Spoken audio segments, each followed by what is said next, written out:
Hello ළමයි. අපි මේ යන්නේ ඓතිහාසික පොළොන්නරු නගරයට. මේ පාර පොසොන් එකට අපි කොහෙද යන්නේ කියලා හිත ඉන්නකොට තමයි අපිට පොළොන්නරුව යන්න හිතුනේ. අපිට දන්සල් ගොඩක් හම්බුණා පොළොන්නරුවට යනකොට. ඉතින් අපි මේ යන්නේ මගදී හම්බෙන කොස් කැලේ මැත්තේ. බලන්නකෝ පරිසරයේ තියෙන ලස්සන. හැම තැනම කොස් ගස් පිරීලා. ගොඩාක් දිග පෝලිං තියෙන දන්සල් වලට නම් අපි ගියේ නෑ ගයිස්. අපි මොකද පොළොන්නරුවටනේ යන්නේ. ගොඩක් දුර නිසා ඉක්මනට ගියා.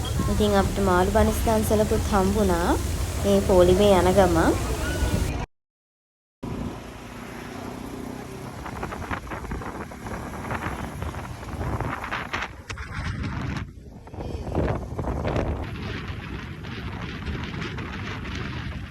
හබරණ කැලේ මැද්දෙන් යනකොට හම්බෙනවා පාරායිනේ තියෙන හැමෝම පඳුරු දාන දේවාලයක්. ඉතින් මේ තියෙන්නේ දේවාලය ගොඩාක් හබරණ කියන්නේ වනාලි ගැවසෙන වනසතුන් ඉන්න ස්ථානයක් නිසා මිනිසුන්ගේ විශ්වාසයක් තියෙනවා තමයි යන ගමන ආරක්ෂාකාරීව යන්න පුළුවන් කියලා. ඉතින් අපිත් පඳුරක් දාලා තමයි ගියේ මෙතනින්. ඉතින් ඊට පස්සේ අපිට හම්බෙනවා යන අතරමඟ මෙන්න මේ වගේ ලස්සන ආමි කැම්ප් ගොඩක්. ඒවත් පහු කරගෙන අපි මේ යන්නේ මින්නේරිය ගල් පැත්තට.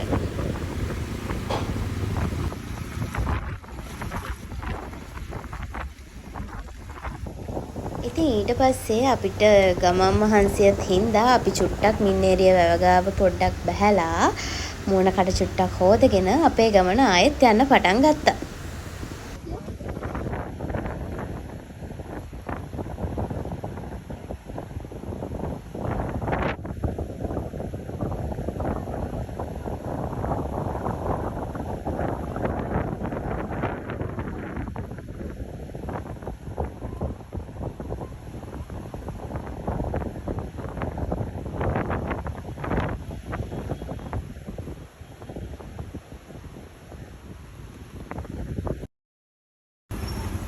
ඉතින් මින්නේරියෙන් පස්සේ මාර බ්ලොක් එකක් තමයි තිබ්බේ පොළොන්නරුවට යනකම්ම.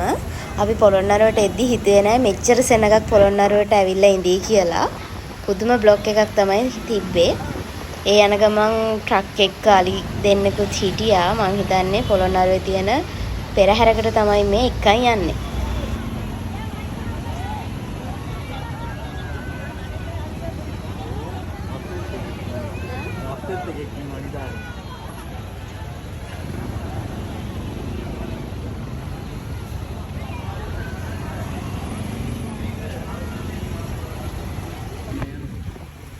කොහෙන් කොහම හරි ඔන්න අපි පොළොන්නරුවටත් ආවා. ඉතින් විශේෂයෙන්ම කියන්න ඕනේ සොළොස් මස්ථානයේ තියෙන්නේ පොළොන්නරුවේ. ඉතින් අපි මේ හදන්නේ සොළොස් මස්ථාන බලන්න යන්න. මේ යන්නේ පරාක්‍රම සමුද්‍රය පහු කරගෙන පොත්කුල් විහාරය බලන්න. පොත්කුල් විහාරයට ඇතුල් වෙන තැනම පිළිමයක් තියෙනවා. ජනප්‍රවාද වලට අනුව මේ පිළිමය පරාක්‍රම බහු රජතුමාගේ කියලා තමයි සැලකෙන්නේ. හැබැයි පොළොන්නරුවේ පැරණි නම පුලස්තිපුර නිසා පුලස්ති ඍෂිවරයාගේ පිළිරුව කියලත් සැකපල කරනවා. මේ තමයි පොත්ගුල් විහාරය. ලංකාවේ අපිට හමු වෙන පැරණිතම රාජකීය පුස්තකාලය විදිහටයි මේ ස්ථානය හැඳින්වෙන්නේ. මහා පරාක්‍රම බහු රජතුමා තමයි මේ අපූර්ව මධ්‍යස්ථානය මුලින්ම නිර්මාණය කරලා තියෙන්නේ. පස්සේ කාලෙක නිශ්ශංක මල්ල රජතුමා මේක තවත් ප්‍රතිසංස්කරණය කරලා තියෙනවා. මෙතන තියෙන විශේෂත්වය තමයි මේ මැදින් තියෙන රවුම් හැඩති ගොඩනැගිල්ල. ඒ කාලේ වටිනා බෞද්ධ ධර්ම ග්‍රන්ථ වගේම පුස්කොළ පොත් සුරක්ෂිතව තැන්පත් කරලා තියෙන්නේ මෙන්න මේ කී තියෙන කාමරය ඇතුලේ.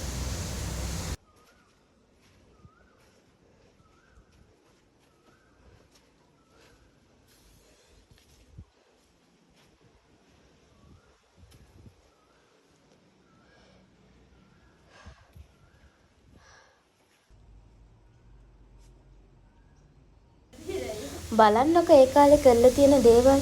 මේ සම්පූර්ණ උළුවස්සම කරලා තියෙන්නේ තනි කළු ගලෙන්.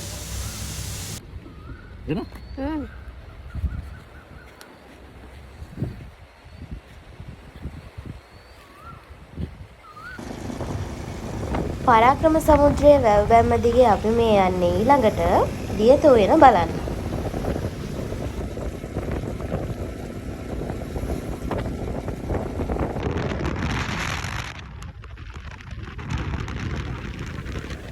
දියත උයනට ඇතුළු වෙනකොටම අපිට හම්බෙන්නේ අනන්තනාග පොකුණ. මේකේ තියෙන විශේෂත්වය තමයි සර්පයෙක් දරණ ගසාගෙන ඉන්න හැඩය මතුවෙන විදිහට ගලින් නිමවා තිබීමයි. අපි දැන් මේ පොකුණ පහු කරගෙන ඉස්සරහට යන ගමන් ඉන්නේ. අපි දැක්කා පොඩි නටබුන් තියෙන පොඩි දූපතක්. දූපතක් වගේ කොටසක්. අපි බලමු එතෙන්ට යන්න පුළුවන්ද කියලා. මෙතන කට්ටියක් නාන්න තමයි හදන්නේ. හැබැයි මෙතන නාන තැනක් නෙවෙයි. සමහරට නොදැනුවත්කම හින්දා නාන්න ලෑස්ති වෙනවා ඇති. ඉතින් කොහොම හරි මෙතනට ආපුවාම පේන view එක තමයි මේ තියෙන්නේ. හරිම ලස්සනයි. මෙතන වතුර වැඩි වෙන කාලෙට නම් මෙතෙන්ට එන්න බෑ මං හිතන්නේ.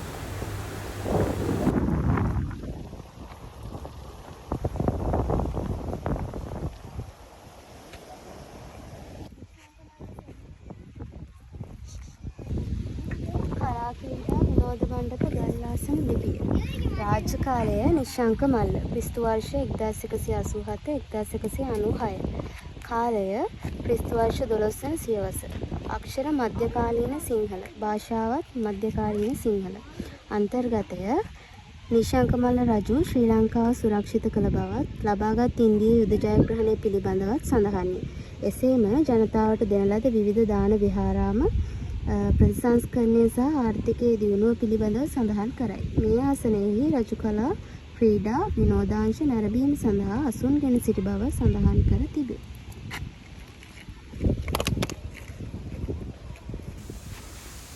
ඉතින් මම මේ කියුවේ සෙල්ලිපිය ගැන තියෙන විස්තරයක්. එතනම තියෙනවා නිශ්ශංකමල්ල රජතුමාගේ රාජ සභාව. මේ පේන්න තියෙන්නේ ඒක.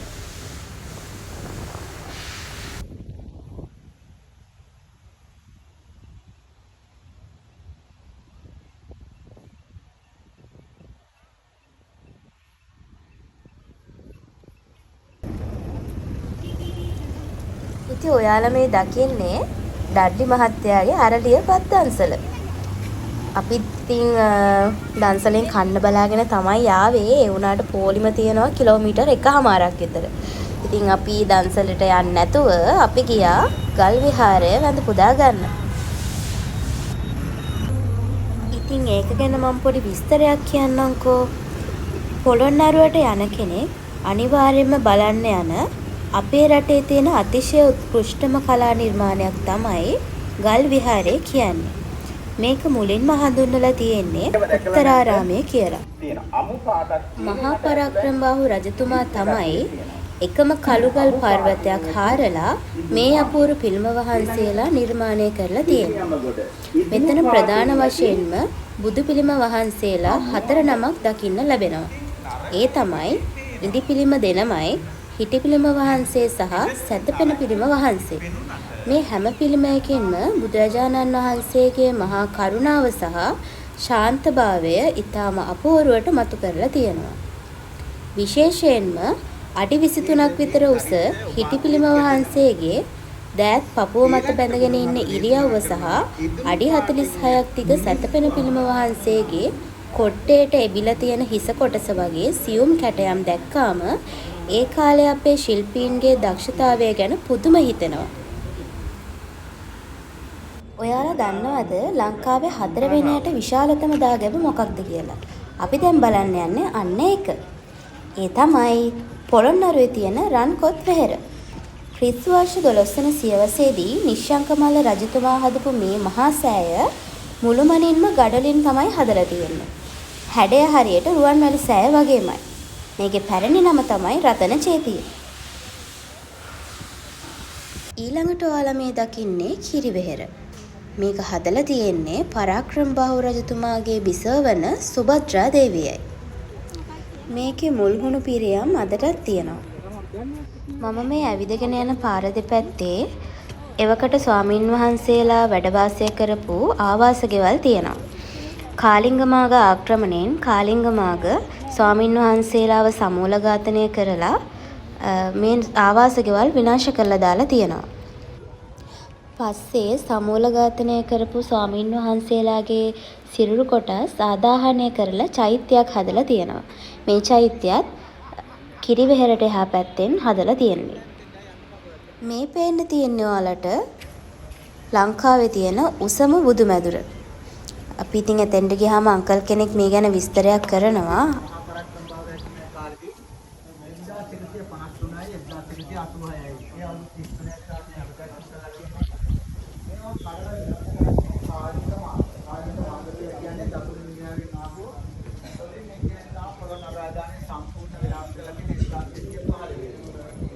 මේක තමයි ලංකාතිලක විහාරයේ පොළොන්නරුවේ තියෙන ලොකුම විහාරයේ අඩි 100ක් විතර ඉරිලා තියෙන විහාරයේ. දැන් තියෙන්නේ 55යි. වහලේ තුල තියෙන ගලෙන්ම නමාපු වහලේ කිරිගේ ආකාරය තමයි වහලේ තුල තියෙන ආරසුතු මේක. මේ පිළිම වහන්සේ උස තියෙන අඩි 42ක්. නේත්‍රාවලට මැණික් ගල් අල්ලා තිබිලා තියෙන්නේ. දීප එළිය සමේලිය වදිනකොට ඒවෙන් තමයි ආලෝකය පසරවලා දීලා තියෙන්නේ. මෙතන අබේ මුත්‍රා පිළිමයක් තියලා තියෙනවා. මගේ අත දිහා බලන්න. එක අතක් මෙහෙම එක අතක් මෙහෙම දුලා තියෙන අවකන පිළිම තියෙන්නේ. අතින් වැටෙන සිවුරු කොට තමයි පැත්තෙන් වැටෙන්නේ. මෙතන වන්දනා කරලා අපි තමයි පිළිමෙට පිටුපාල යන්නේ. එහෙම ගිහින්නේ නැහැ. පස්සෙන් පතර පැත්තෙන් පැත්තට ගිහිල්ලා මේ දොරටුවෙන් එළියට ගිහිල්ලා තියෙනවා. ඒ වගේ ගරු කිරීමක් කරලා තියෙනවා. මේක තට්ටු පහක් ගොඩනැගිල්ලක් කියලා පොත්වල සඳහන් වෙනවා. ආන්දරගොල්ල පමණක් මේ පඩිපෙළේ උඩට ගිහිල්ලා තියෙනවා. මේ පඩිපෙළ ලොකුවට තිබුණාම දැන් පිටුපාල නගිනවා. දැන් මේකේ මේ අතන නගින්න බෑ උඩ පඩිය වදිනවා. දණිය පැත්තෙන් පැත්තට තමයි උඩට ගිහිලා තියෙන්නේ ආන්දරගොල්ල පමණක්. උඩට ගිහිල්ලා උඩ තට්ටුවේ ඉඳලා තිරස වන්දනා කරලා පල්ලෙහා තට්ටුවට බහැලා කාය කියලා කියන්නේ පිළිම මැද කොටස වන්දනා කරලා මේ පැත්තෙන් ඉස්සරහට බහැලා පාද වන්දනා කරලා තමයි එළියට ගිහිලා තියෙන්නේ. අපි මෙතනින් එළියට යන්න ඉස්සලා සාත්‍ය රතු වන්දනා කරලා අවුරුදු 950ක් වෙන චිත්‍ර පාටවල යොදාගත්තා කියන්නේ ගස්වල පොළ පොළ පොතු ඉන්නම බස් පැටි මිනිපැණි ගස්වල ආට කුරුගල් ප්‍රධාන පාට වර්ග තුනයි සතු කහ නිල් හොඳයි එහෙනම් ඉතින් ඒ තමයි ලංකාවේ උසම විහාරයේ කතාව. ඉතින් අපි දැන් මේ යන්නේ තිවංක පිළිමය බලන්න. ඉතින් මේ යන අතරමඟ නෙළුම් පොකුණයි දෙමළ මහා සෑයයි තියෙනවා. ඉතින් අපිට හිතුණා මුලින්ම තිවංක පිළිමය බලලා ඉන්න ඕනේ කියලා. මුලින්ම ගියපුවාම ඉස්සරෝම පේන්නේ අපිට බුදු පිළිම වහන්සේ. ඇතුළ ගොඩක් අඳුරුයි. ඒ නිසා අපිට පැහැදිලි වීඩියෝස් ෆොටෝස් ගන්න බැරි වුණා. ඇතුල් වෙන දෙපස බිත්තියේ චිත්‍ර ගොඩාක් තියෙනවා. ඉතින් අපිට ඒ වගේ වීඩියෝස් ෆොටෝස් ගන්න බෑ. මොකද ඒවට හානි වෙන නිසා ෆ්ලෑෂර් ඔන් කරලා ෆොටෝස් ගන්න බැරි නිසා. මේ පිළිමේ විශේෂත්වයක් තමයි ලංකාවේ දක්නට ලැබෙන්නේ නැති දුර්ලභ ඉරියව්වක් වන සක්මන් ඉරියව්වෙන් මේ පිළිමය නෙලා තිබීම. බලනවා නම් ගොඩාක් දේවල් තියෙනවා පොළොන්නරුවේ ඇවිල්ලා බලන්න. ඔයාලා පොළොන්නරුවේ එනවා නම් උදෙන්ම ඇවිල්ලා මේ තැන් බලන්න. මොකද අපිට ටයිම් මදි වුණා මේ හැම තැනටම ගිහිල්ලා මේ දේවල් බලන්න. ඉතින් මේ යන්නේ අපි නෙළුම් පොකුණ බලන්න. මේකේ තියෙන විශේෂත්වය තමයි පරාක්‍රමබාහු රජතුමා විසින් ස්වාමින් වහන්සේලාට ස්නානය කරන්න සම්පූර්ණ කළු ගලකින් පිපුණු නෙළුම් මලේ හැඩයකට නිර්මාණය කරලා තිබීම.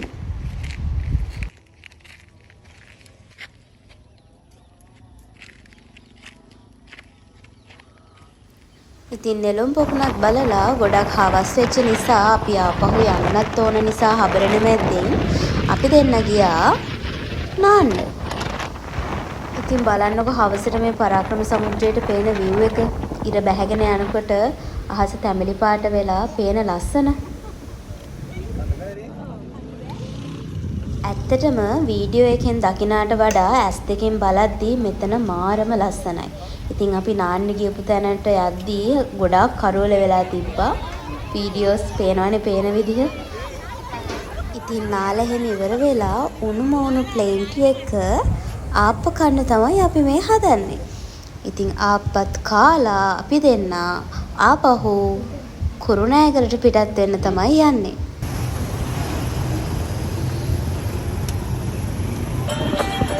ඒ යන මගදී අපිට හම් වුණා පවු යාළුවෙක්. එයාත් පොසොන් බලන්න ඇවිල්ලා.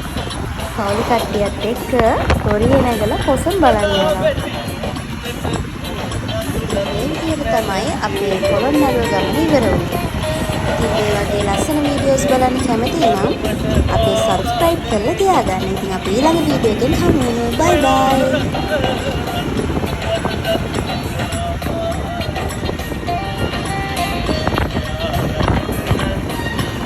bye.